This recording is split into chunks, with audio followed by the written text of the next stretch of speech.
Assalamualaikum warahmatullahi wabarakatuh. Selamat malam rekan-rekan pemirsa di Sulawesi Tenggara pada umumnya serta Kepton dan Kota Bobo pada khususnya. Malam ini saya berada di studio podcast Inspirator bersama sahabat-sahabat saya yang mendampingi saya dalam mengawal podcast ini ya. Ini adalah Bung Hermanto, salah satu praktisi politis yang cukup punya talenta di Kota Bau. Selamat malam Bung Hermanto. Selamat malam. Dan di sebelah kiri saya adalah Bung Rajab. Sama, mereka dua adalah praktisi politik yang sering berdiskusi tentang persoalan-persoalan politik di Indonesia. Yang lagi memanas hari ini adalah 3 kandidat capres yang telah deal dengan pasangan masing-masing. Saya kira asik, terima kasih banyak. Asik ini putusan Pilpres dalam BKD beberapa hari, 3 hari. 3 hari sampai sudah mengeluarkan 3 calon, 3 poros yang cukup punya kekuatan sama. Namun sebenarnya 2 in 1 sebenarnya, satu grup yang pecah 2 lalu grup yang satu pisah, single. Hanya memang menjadi unik karena kenapa?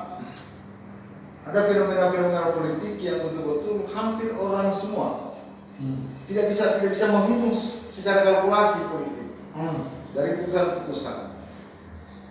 Di ruang Pilpres hari ini adalah ruang Jawa secara keseluruhan, ruang Jawa yang terakomodir. Sehingga hitungan-hitungan yang kita selalu lihat dipertontonkan itu bahwa hitungan kemenangan Pilpres ini hanya ada pada area Pulau Jawa. Iya. Dikuatkan dengan posisi hari ini bahwa semua pasangan ini pasangan Jawa, tidak ada pasangan di luar dari Jawa. Iya. Ini yang menjadi fenomena buat kita semua. Di persentase elektabilitas survei hampir yang hanya dibahas Jawa Barat, Jawa Timur, Jawa Tengah, Sulawesi, Kalimantan dan Sumatera itu hampir tidak terbahas. Maluku sampai Irian Tidak terbahas. Oke. Nah, ini yang menjadi betul-betul fenomena buat kita semua bahwa fenomena apa ini yang terjadi. Nah, lalu kedua, di kekuatan-kekuatan 3 kandidat ini hampir kami tidak bisa membaca seperti apa yang mau dibangun ini sebenarnya. Ganjar Mahfud, Anies, Muhaimin, yang lebih hampir tidak bisa terbaca Prabowo Gibran. Betul bahwa peluang-peluang pemuda atau peluang-peluang anak muda itu beri peluang, tapi harus dicari catatan bahwa kenapa harus dikasih catatan, harus rekam jejaknya jelas, track record politiknya harus jelas. Di Gibran hampir kita katakan bahwa tidak punya track record, tidak punya prestasi di politik. Dia hanya tegak lurus dengan Pak Jokowinya, di Pak Jokowinya.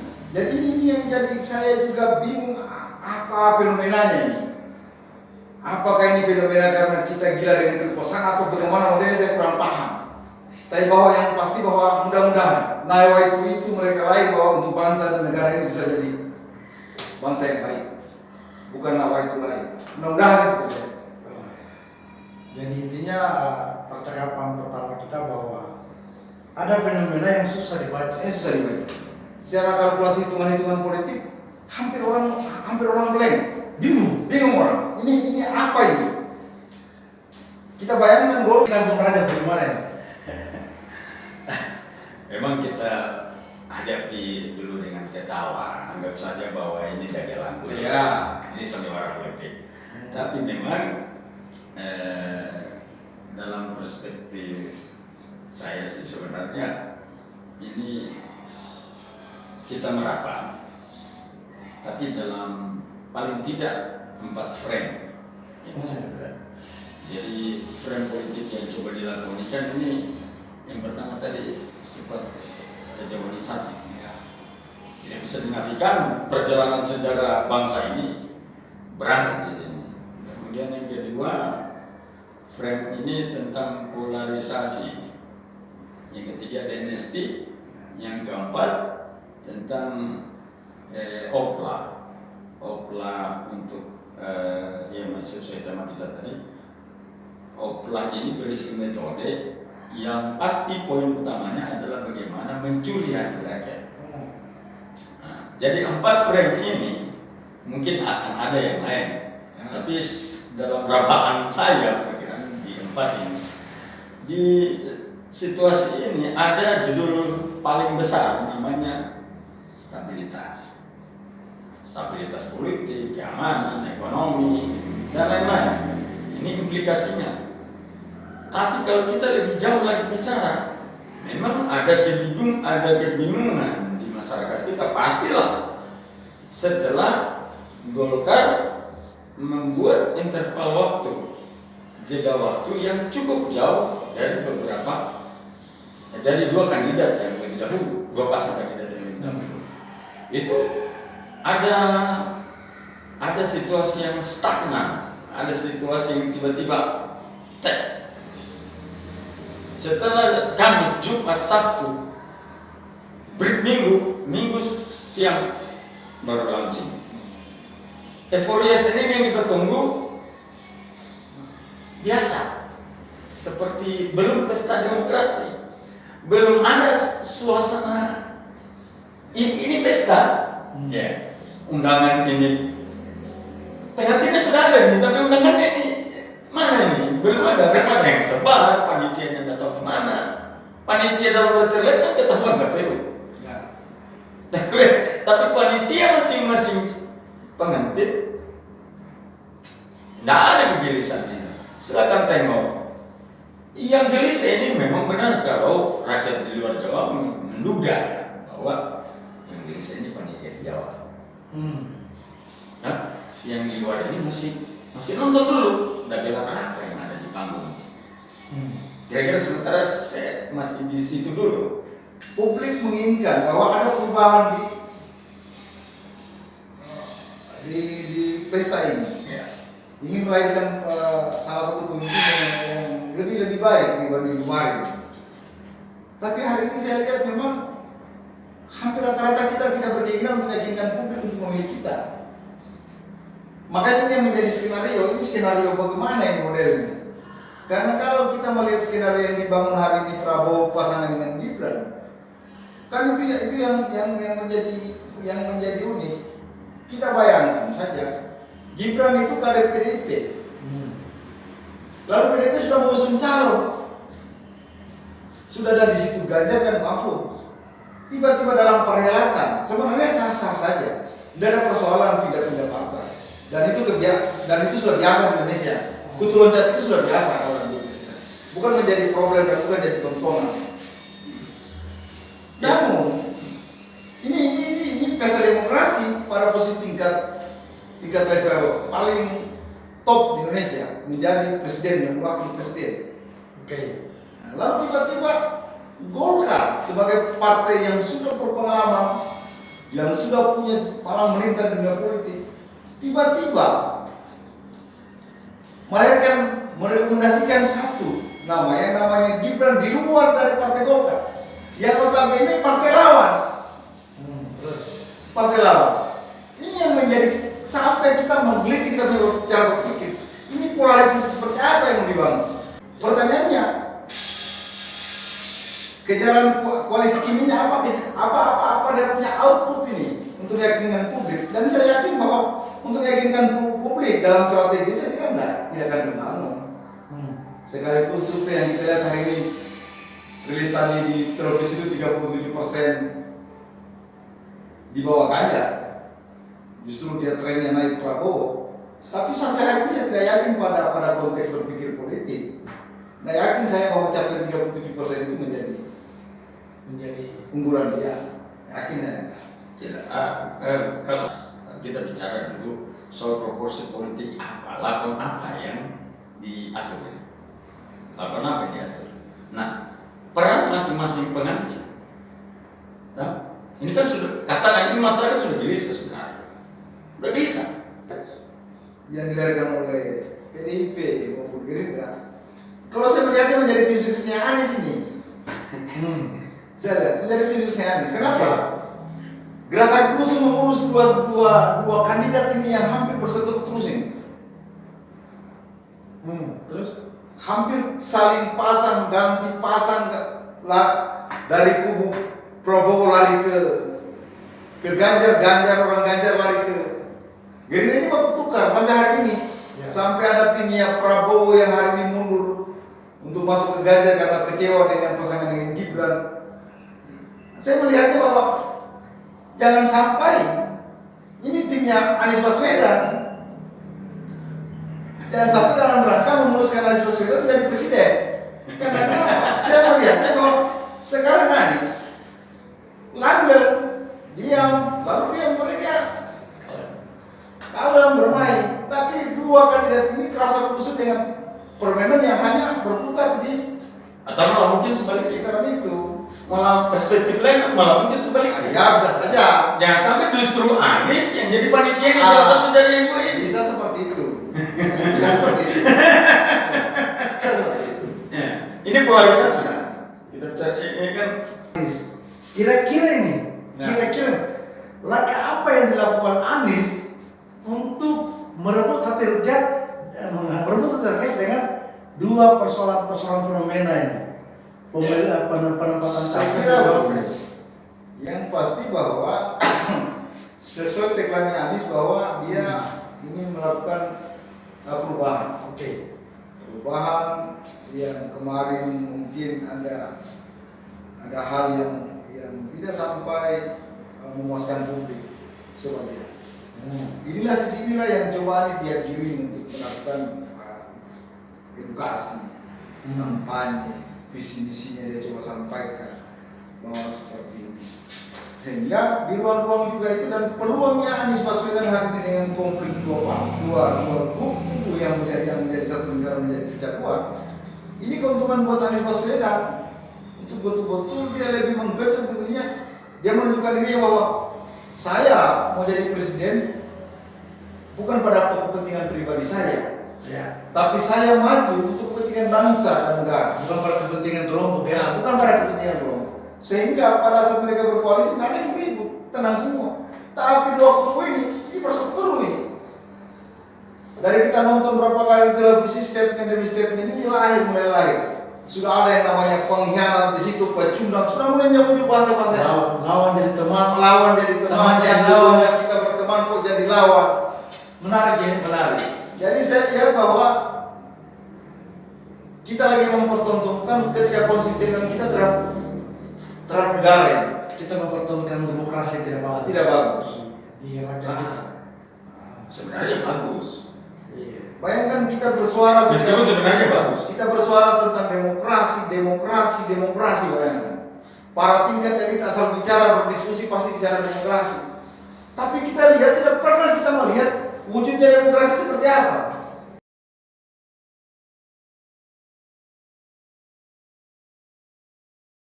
Mudah-mudahan dari tiga kandidat ini adalah bagian dari keluaran apa yang dikeluarkan yang dipublikasikan oleh partai adalah Dan yang paling besar.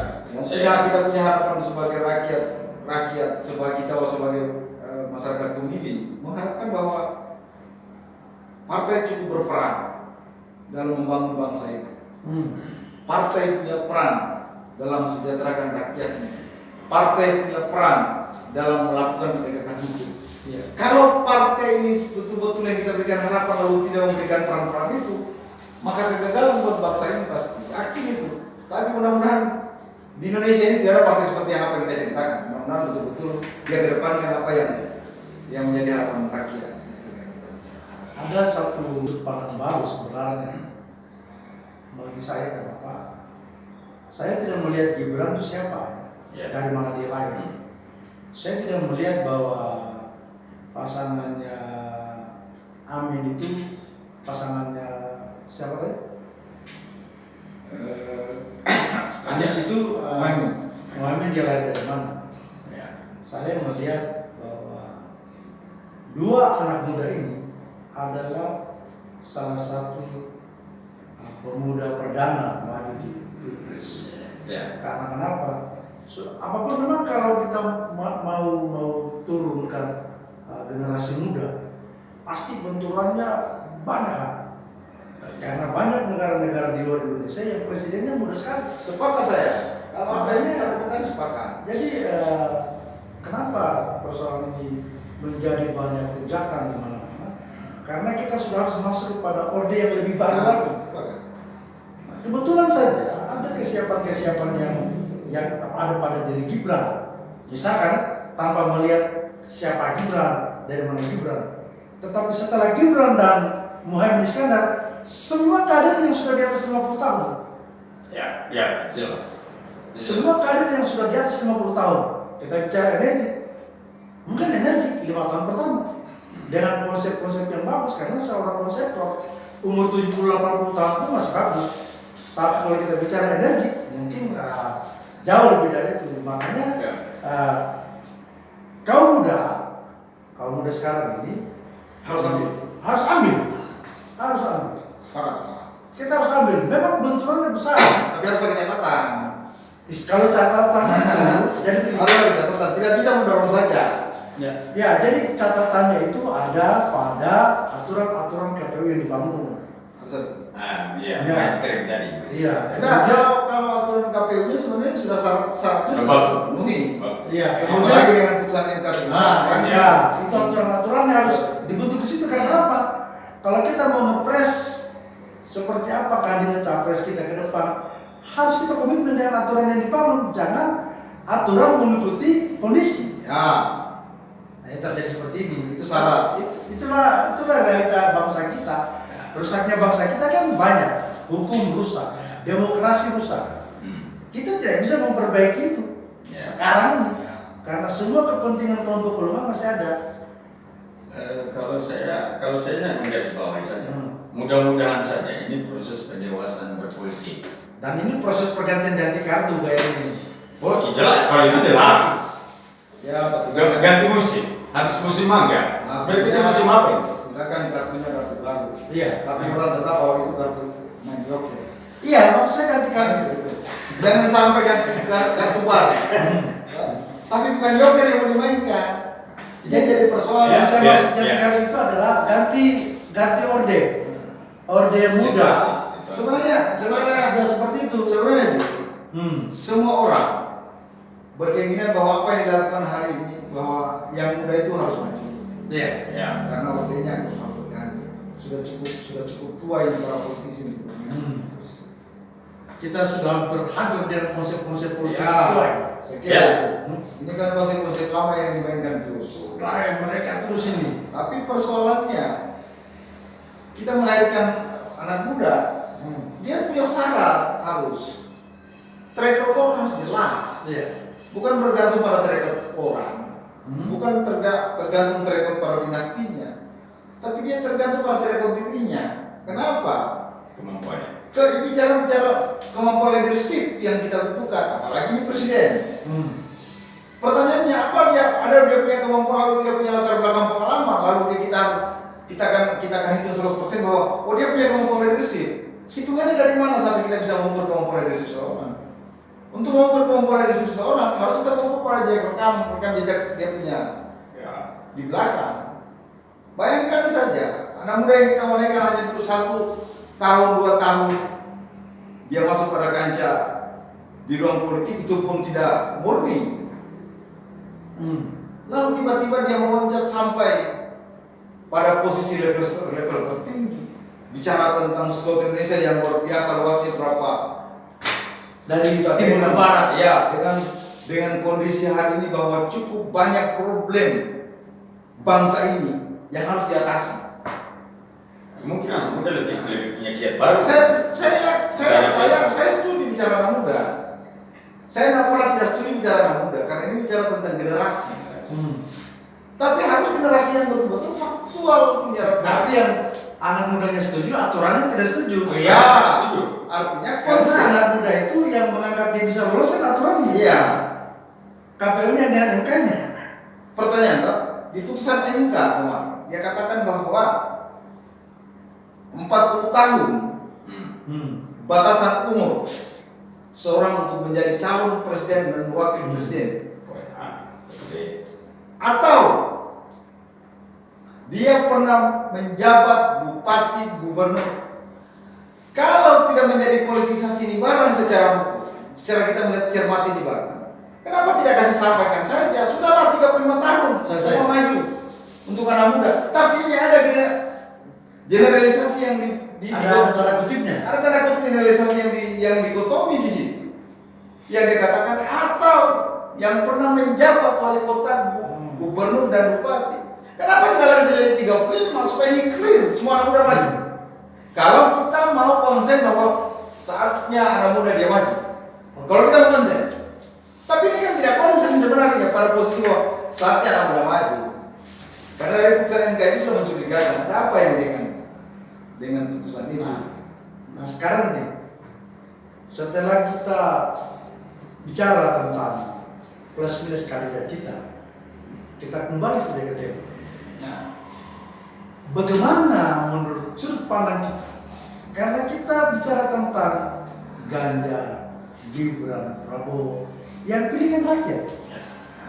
Nah sekarang sudut pandang kita bagaimana nih 3 kandidat ini bisa menarik simpati di mata rakyat. Karena kenapa? Loncatan pertama Anies sudah jalan. nah, Loncatan kedua Ganjar sudah jalan. Loncatan ketiga adalah Prabowo. Namun di survei terakhir tadi Prabowo 37. Nah, ini bagaimana menyikapi ini? Kira-kira peran-peran apa nih yang dilakukan oleh panitia-panitia pengantin masing-masing ini? jadi kalau Menurut kita ini. Kalau Ganjar pada proses pengalaman pilkada partai pengusungnya sudah luar biasa. Khusus Jawa Tengah. Nah, untuk Jawa Tengah, Jawa Timur kemarin dia menang. Ya. PDIP kan PDIP itu di Jawa Timur itu 4 juta lebih pemilihnya. Ya. Gerindra 2 juta lebih. PDIP 4 juta lebih.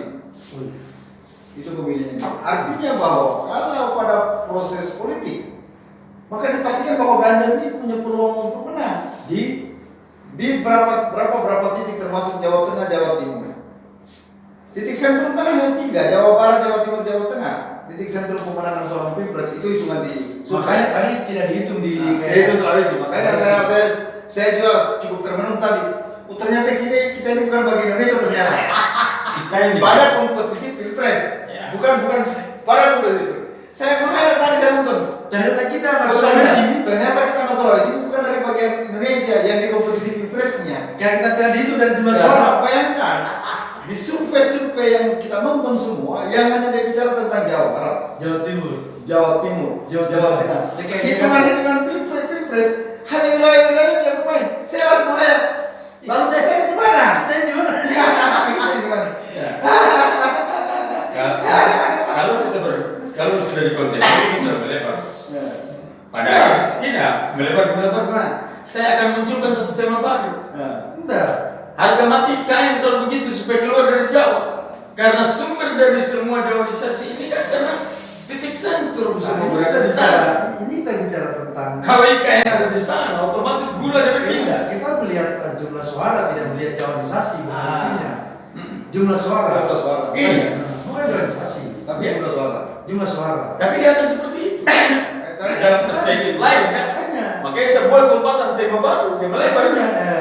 Sebenarnya ketiga kandidat ini tetap menghitung yang namanya Jawa, Pasti. Sumatera, Di sana potensi utama. Karena Kalimantan, bicara kuantitas. bicara kuantitas. Kenapa? Bargaining politik kita di luar Jawa itu sangat kuat. Di mana tertutupnya peran kita akhirnya ke sana. Saya 3 lumbung ini hampir mendominasi PDIP di situ yang unggul.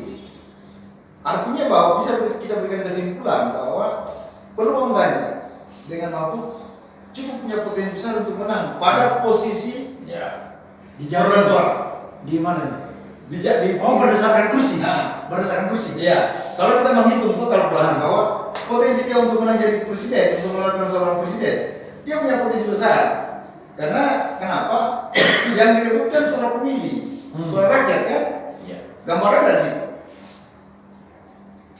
Kalau Prabowo, dia suara partai kedua ya, ketiga, pemenang ketiga, punya juga peluang.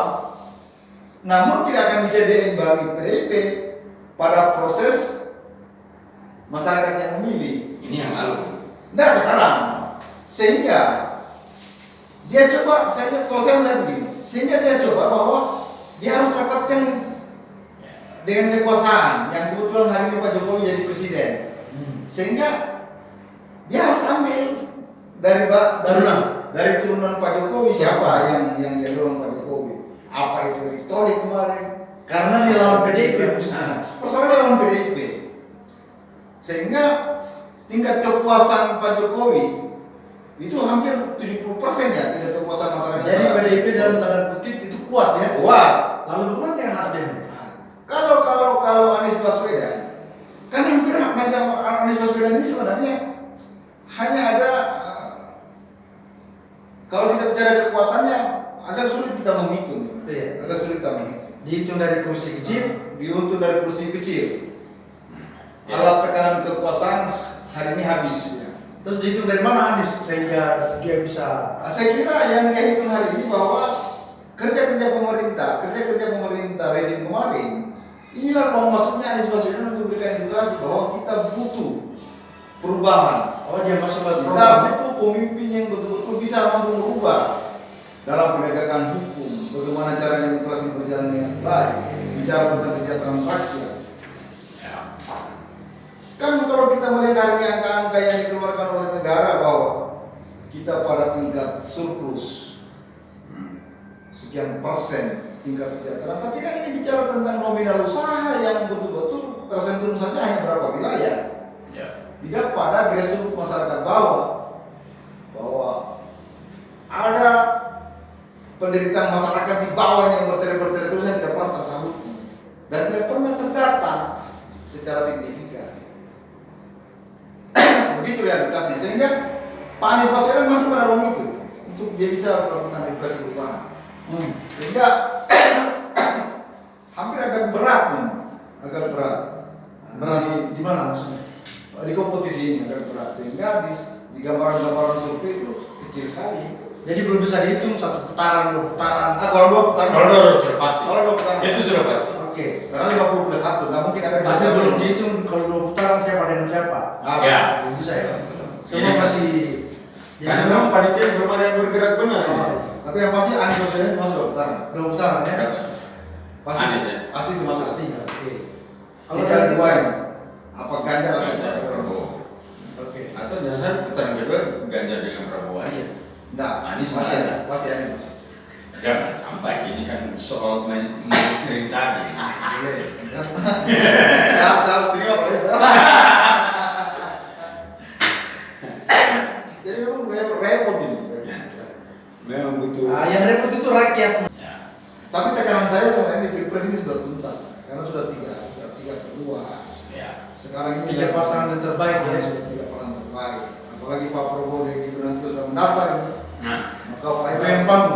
Sudah final semua. Rafina. Sudah mengatur semua. Sudah bisa dipastikan hari Rabu nanti sudah klimaks. Tinggal kita betul. Masing-masing atur strateginya. Iya. Tinggal kita menunggu November.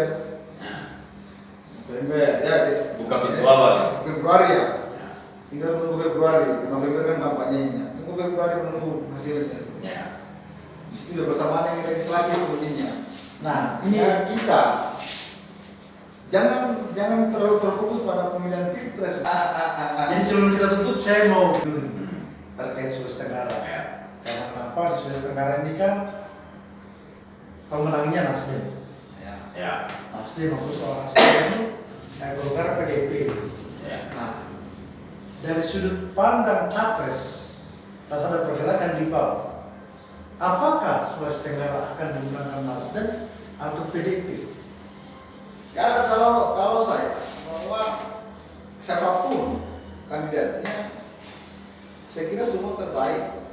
Yang pasti bahwa dari awal saya cerita bahwa kami tidak pernah dihitung oleh tingkat nasional, sehingga kami adalah bagian-bagian terkecil Di Indonesia? di Indonesia yang tidak perlu dihitung lagi, karena di diskusi-diskusi nasional ya hanya 3 itu saja. Jawa Timur? Jawa Timur, Jawa Barat, Jawa Tengah, titik selesai. Jadi jangan bicara persentase bagaimana, karena kita yang melihat sendiri nih. Ya. Kita kegilaan sendiri. Kita yang gelisah sendiri. Padahal kita sebut rakyat gelisah. pada tingkat nasional kita tidak pernah sebut. Lalu kita bicara Kira-kira siapa yang menang di Sulawesi Tenggara? Tapi di sana tadi itu kita. Ya, jadi itu. Jadi kita menghitung diri sendiri.